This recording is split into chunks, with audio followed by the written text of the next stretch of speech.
Imagine a ridge of ancient hills cradling a valley so steeped in silence that even the wind seems to be holding its breath. There, beneath the dust of the Indian state of Bihar, stretches a labyrinth of stone so immense it seems to mock the ages. These are the megalithic walls of Rajgir, the lost capital of one of history's most formidable empires. They rise from the jungle floor, not as ruins, but as slumbering giants, their joints so tight that a blade cannot find purchase between them. You are standing at the edge of a mystery that has baffled engineers, historians, and the greatest of kings. The very air here is thick with the weight of unanswered questions, a damp, green twilight that smells of old earth and forgotten legends. How did a civilization nearly 3 millennia ago move stones weighing many tons to crown these impossible summits? Why did they encircle an entire city with a serpentine rampart stretching for over 25 miles? And perhaps, most hauntingly, why have the chroniclers of an otherwise meticulous civilization fallen utterly silent about their construction? Rajgir does not yield its secrets easily. It offers only the cold, silent witness of its cyclopean stones. Long before it became a sanctuary for the Buddha, this valley was the beating heart of Magadha, the cradle of India's first great empire. It was here, among natural hot springs and dense forests, that King Bimbisara chose to anchor his kingdom's power in the 6th century before Christ. The surrounding hills, 5 of them named after the great peaks of myth, formed a natural fortress that cried out for walls of equal majesty. And so the stonework began, not with small, manageable bricks, but with massive, unhewn boulders wrested from the landscape itself. The earliest archaeologists who stumbled upon these walls in the 19th century were struck first by their sheer, brute scale. Imagine their lanterns catching the dark, moss-mottled faces of stones that some later calculations placed at over 35,000 metric tons. These were not the mortar-bound bricks of later empires. These were dry-stacked megaliths, their weight alone defying gravity and time. The precision is confounding. Each jagged face was chosen, or perhaps shaped, to lock perfectly into its neighbor without any binding agent. You could spend a lifetime climbing these slopes and still fail to comprehend how ancient hands managed such a feat with only iron chisels and human muscle.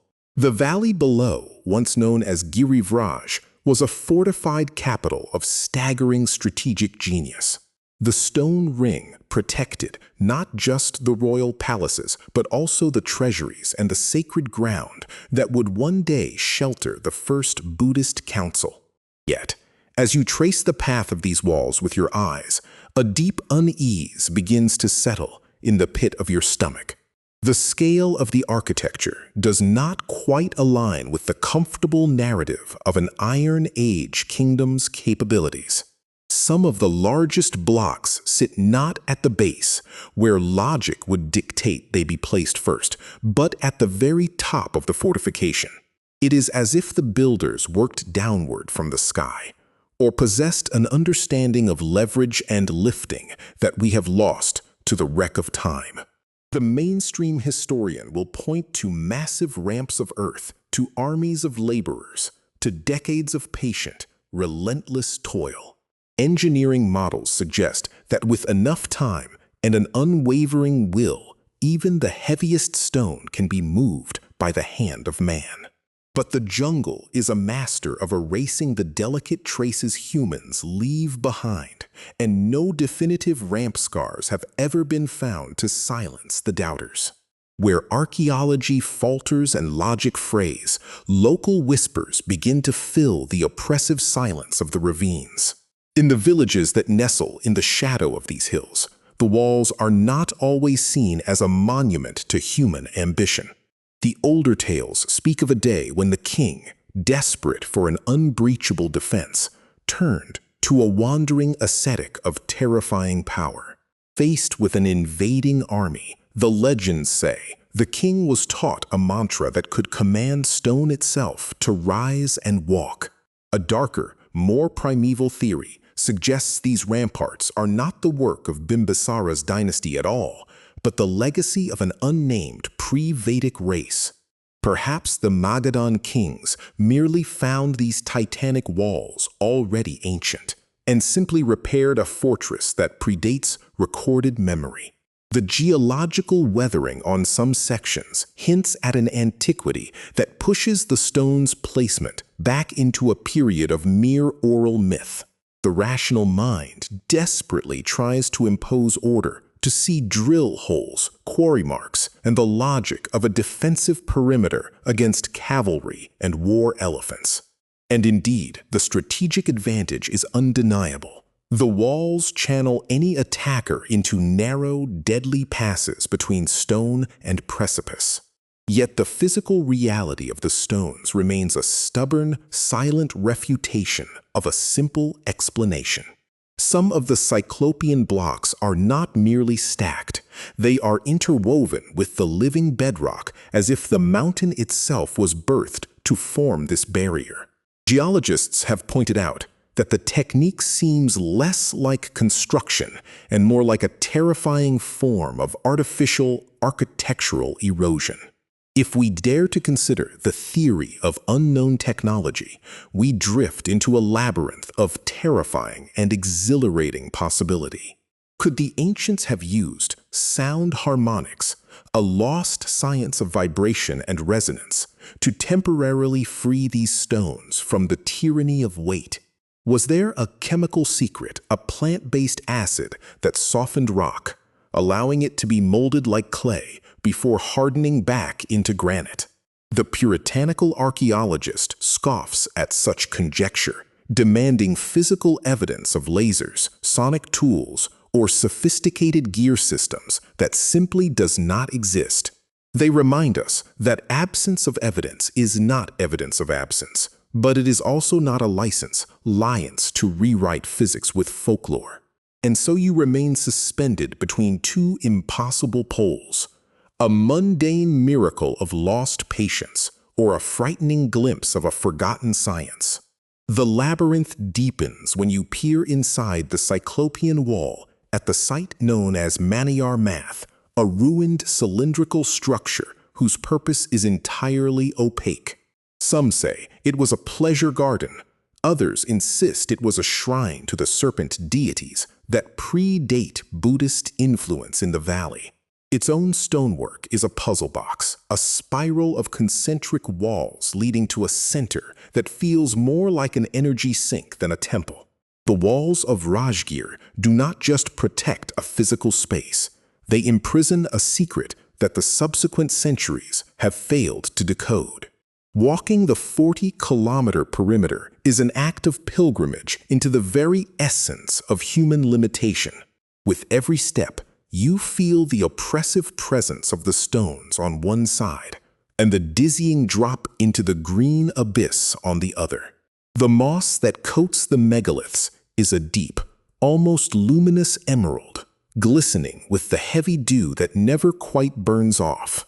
The kings who walked here, Ajatashatru, who usurped his father, and later the Mauryas, who supplanted them, have all crumbled to dust.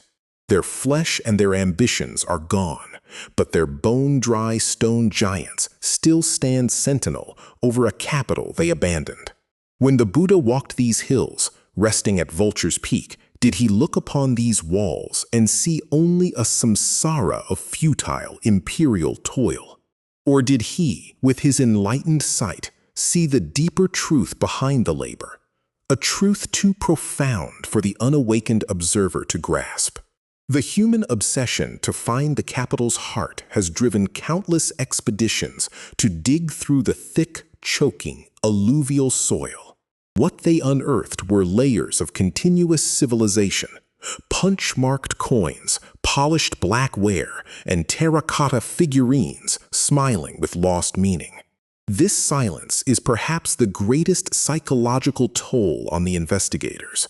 It is a vacuum where an ego should be. The Magadhan kings loved to inscribe their edicts on pillars of sandstone, yet regarding these far more impressive walls, they chose utter, cosmic silence. It drives the rational historian into a state of professional envy and the mystic into a state of breathless, mystical vindication. The search for a lost technology is, at its core, a search for a lost version of ourselves, a fear that humanity has fallen, not risen. You might feel your own heartbeat slow as you stand in a guard chamber, looking through an arrow slit that frames the exact same sky those archers saw.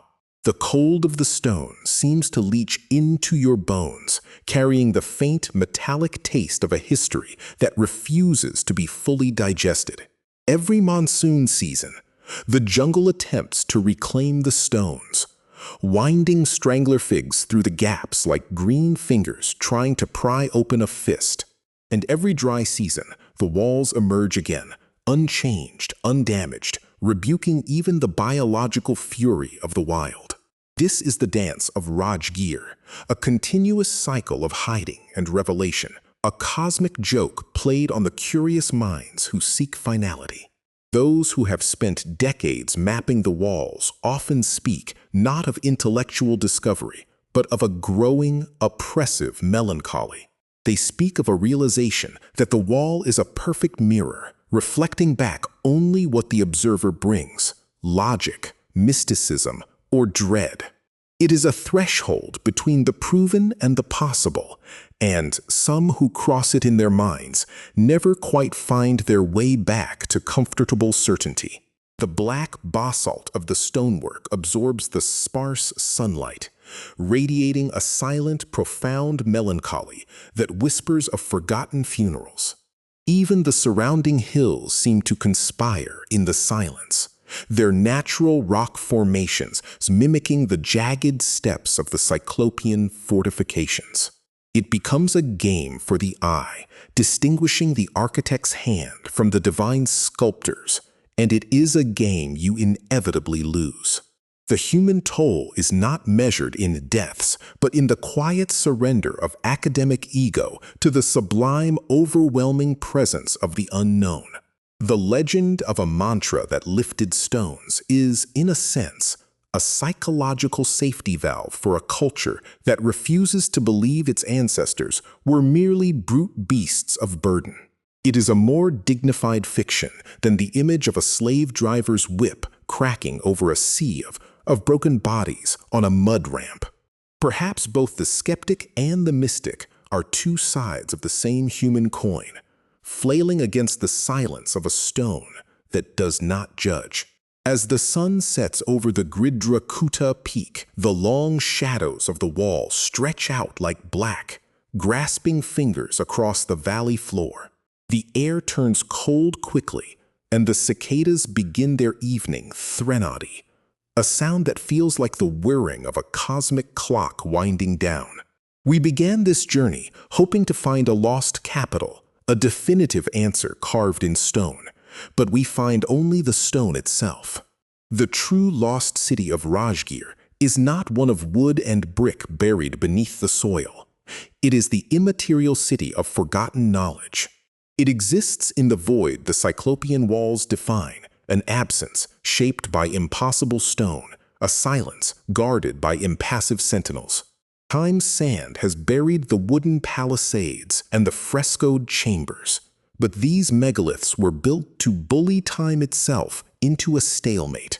You realize that the mystery is not a lock to be picked, but a room to be inhabited, a permanent, bewildering chamber of the human past. The secret of the Rajgir walls endures not because we lack the tools to find it, but perhaps because the secret is the asking of the question itself. They are an anchor in the river of history, a rip in the smooth fabric of our technological ascent, and to touch them is to touch the abyss. A profound cosmic irony lingers here. The greatest monument of a vast empire is a riddle written in a language that needs no alphabet. It is written in gravity, in silence, in the moss-spotted, unbreakable patience of stone that has outlived every single one of its creators. As you finally turn away, the lingering image of the cyclopean joints is burned into your vision like a retinal scar of the infinite. The wall remains, standing guard over a valley that has long forgotten the name of its original ghost king, standing guard over nothing but itself. It is a monument to the limits of empire, the lifespan of stone versus the brevity of flesh, and the eternal fade of understanding. The mist will roll in again tonight, as it always does, and hide the impossible masonry in a shroud of damp mystery until dawn. And in that quiet, swallowed by fog and forgotten by time, the ancient stones of Rajgir will wait, indifferent and eternal, for a question we have not yet learned to ask.